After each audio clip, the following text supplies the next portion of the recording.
বিশ্ববাজারে আবারও বেড়েছে জ্বালানি তেলের দাম। যুক্তরাষ্ট্র চীন বাণিজ্য আলোচনায় অগ্রগতির আশাবাদ এবং সৌদি আরবে চীনে অপরিশোধিত তেল সরবরাহ কমার পূর্বাভাসকে মূল কারণ হিসেবে উল্লেখ করেছেন সংশ্লিষ্টরা। মঙ্গলবার বিজনেস রেকর্ডারের প্রতিবেদন অনুসারে ব্রেন্ট ক্রুডের দাম 34 সেন্ট বেড়ে দাঁড়িয়েছে ব্যারেল প্রতি $67.38, আর ডব্লিউটিআই ক্রুডের দাম 33 সেন্ট বেড়ে হয়েছে $65.62।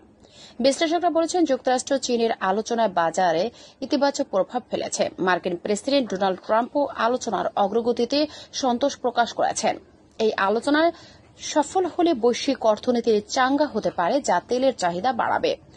এদিকে সৌদির আরামকো জুলাইয়ে চীনে তেল সরবরাহ 10 লাখ ব্যারেল কমানোর সিদ্ধান্ত নিয়েছে, যদিও ওপেক প্লাস জুলাই মাসে উৎপাদন বাড়ানোর ঘোষণা দিয়েছে।